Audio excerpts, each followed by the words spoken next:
One blog reader asked me, "Don't you think that audience was overreacting? Aren't college students just too sensitive these days?"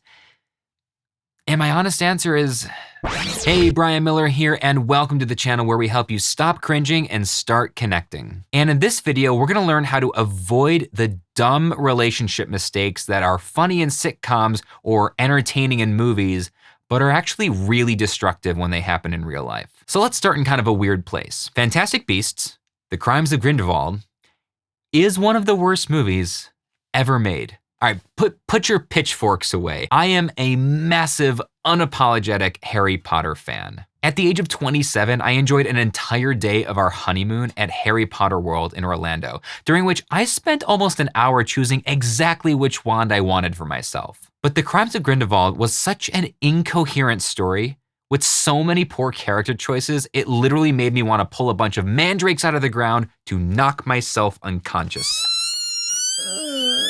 For example, a major plot point revolved around Newt and Tina's failing romance. Newt had been photographed with another girl, an old classmate from Hogwarts who had recently been engaged to some guy.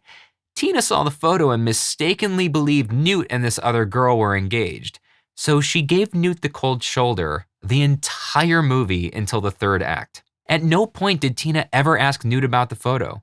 At no point did Newt ever make an attempt to discover why Tina was upset. Now, as a film and storytelling fanatic, it made my jaw clench in anger seeing these two brilliant characters from the first movie turned into bumbling idiots for the sake of manufacturing tension. And yet, as ridiculous as it played out, it's not uncommon for real-life misunderstandings to happen in a very similar way. And perhaps the problem is this: you are not a mind reader, even though you act like it. Right? Each time you buy someone a gift, you're trying to imagine their wants, needs, and wishes. We expect our best friend to know us better than we know ourselves, and our partner to say exactly the right thing to cheer us up, and in the right moment, and in the right way. Sometimes we succeed, but mostly we don't. Your confidence in knowing the minds of others far outweighs your accuracy. I'm gonna say that again. Your confidence in knowing the minds of others far outweigh your accuracy. Chicago-based researcher Nicholas Epley, in his book Mindwise, calls this the illusion of insight. The gist is, the longer you've known someone, or the deeper your relationship, the higher your confidence in understanding their thoughts, feelings, beliefs, or intentions. But your accuracy does not reflect your confidence. Consider the classic sitcom situation where a husband buys his wife a vacuum for her birthday. Did you cringe when I just said that? Right? The wife is outraged, she's upset, she's offended. And the husband can't understand why. She's been saying for months she wants a newer, better vacuum cleaner. She's pointed it out 100 times. He's being a great husband. He pays attention. Why doesn't she like it? What's wrong with her? What game is she playing at? Why is she so impossible? His wife is upset because, as far as she's concerned, this gift indicates that the husband doesn't think she cleans enough or keeps a tidy house. She sees the vacuum as an indictment, not a gift. Sitcoms and mainstream comedies are rife with these kinds of silly misunderstandings.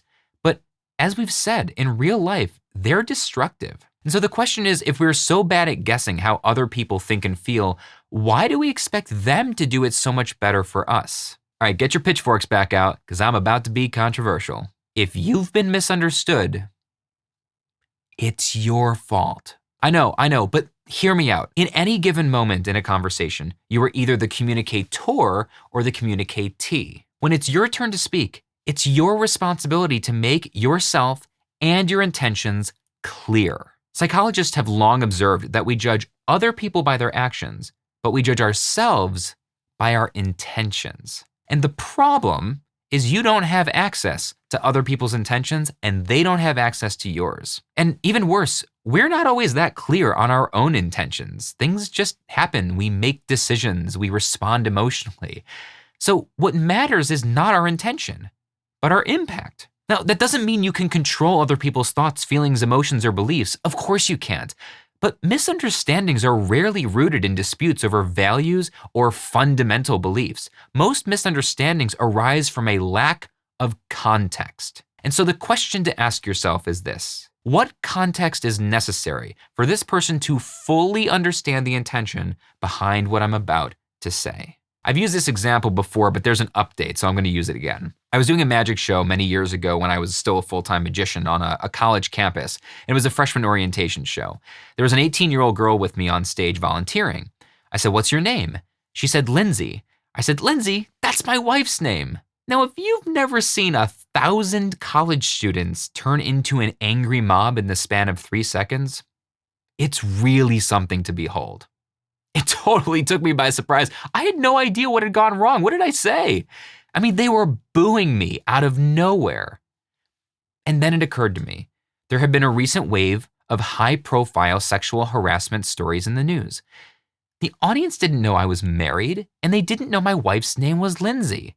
The context of my comment was completely missing to this audience. When I said that's my wife's name, in the context of the news and the culture, it sounded like a crude and inappropriate pickup attempt from an adult male in power to a college freshman. So I quickly pointed to my wedding ring and explained, I'm like, no, I'm really married. My wife's name is actually Lindsay. Now, at that point, the audience got it rationally, intellectually, but the emotional damage was done. I never fully got them back on my side. And I was angry about that in the moment. It felt unfair, right? But upon reflection, it was absolutely my fault. I was in charge. I had the microphone. I was the communicator. Their understanding was my responsibility. So cut to last week. I'm doing a virtual communication workshop for a university, and a young girl volunteers on screen to help me with a communication demonstration. I said, what's your name? She said, Lindsay. This time, I was ready for it. I said, do you spell that with an A or an E?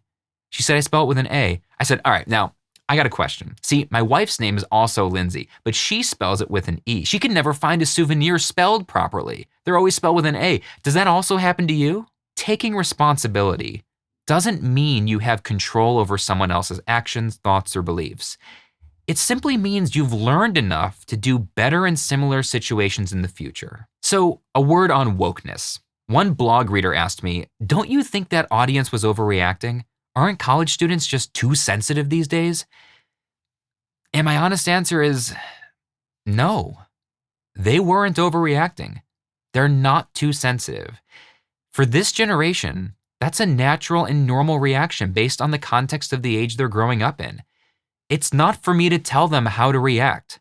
It's only for me to take responsibility for making myself understood in the way I wish to be. So the lesson here is this.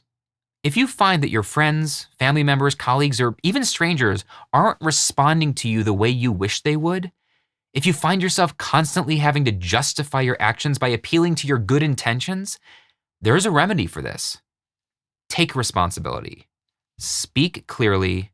Communicate with context. And now I want to hear from you. Have you ever felt misunderstood? Have you ever had your words taken out of context? Tell me the story or give me the gist in the comments below.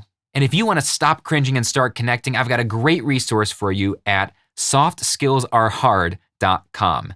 You'll learn 7 foolproof ways to open a conversation with anyone. And by the way, tip 7, it will blow your mind. That being said, my name is Brian Miller. Thanks so much for sticking with me, and always remember, our world is a shared experience. Every interaction is meaningful, and every person you meet is important. And we'll see you soon.